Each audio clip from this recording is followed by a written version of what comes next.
अस्सलाम वालेकुम dear students, कैसे हैं आप लोग जी। तो आज की वीडियो में हमारा next topic measurement of concentration, measurement of rate of reaction हमने देख लिया था, लेकिन कंसंट्रेशन को मेजर कैसे करना है। तो चेंज इन कंसंट्रेशन या कंसंट्रेशन मेजर करने के लिए हमारे पास दो मेथड होते हैं, एक केमिकल मेथड और दूसरा फिजिकल मेथड। सबसे पहले केमिकल मेथड उसको एक्सप्लेन करते हैं। तो केमिकल मेथड का इंट्रोडक्शन क्या है जी। This is suitable only for reactions in solutions. ये सिर्फ उन रिएक्शन के लिए सूटेबल है जो कि सॉल्यूशन की फॉर्म में होते हैं। This is done by chemical analysis of reactant और प्रोडक्ट। इसमें हम रिएक्टेंट और प्रोडक्ट का केमिकल एनालिसिस करते हैं। अच्छा, इसमें एग्जाम्पल हम लेते हैं एक रिएक्शन की, और वो रिएक्शन कौन सा जी, hydrolysis of an ester. Ester की हाइड्रोलिसिस, आपको पता है एस्टर की हाइड्रोलिसिस कैसे होती है, जब एस्टर के अंदर वाटर ऐड किया जाता है और वो किस में स्प्लिट हो जाता है, एसिटिक एसिड में और एथानॉल के अंदर।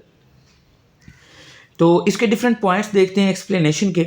इन hydrolysis of ester, acid hydrogen ions यानी एक्ट एज अ कैटलिस्ट, ये कैटलिस्ट के तौर पर एक्ट करते हैं, जो कि H पॉजिटिव। ये H पॉजिटिव किसी भी रिएक्शन किसी भी एसिड से लिए जा सकते हैं। सल्फ्यूरिक एसिड भी हम यूज़ कर सकते हैं या कोई और एसिड भी यूज़ कर सकते हैं जो एज अ कैटलिस्ट यूज़ होगा। 4 टाइम्स सैंपल इज टेकन, कितनी दफ़ा, 4 दफ़ा हम उस रिएक्शन प्रोसीड हो रहा है और प्रोसीडिंग के दौरान हम 4 दफ़ा उसमें से सैंपल लेंगे और उसको अलहदा फ्लास्क के अंदर ऐड करेंगे। उसको क्या करेंगे, आइस कोल्ड वाटर के अंदर रखेंगे जिसमें रिएक्शन स्टॉप हो जाएगा। उसके बाद this sample is titrated, in sample को टाइट्रेट करेंगे अगेंस्ट अल्कली, अल्कली यानी बेस के साथ टाइट्रेट करेंगे, sodium hydroxide, for determination of acid concentration, acid की कंसंट्रेशन को मेजर करने के लिए। यानी जितनी अल्कली के साथ एक एसिड रिएक्ट करेगा उतनी ही उसकी अमाउंट होगी, तो उसको कंपेयर करके अल्कली की अमाउंट के साथ हम डिटर्मिन कर लेंगे इसको जी। तो उसके बाद हमारे पास फिजिकल मेथड्स आ जाते हैं बेटा। Physical methods to determine the concentration of reaction. Physical method में सबसे पहला मेथड स्पेक्ट्रोफोटोमेट्री।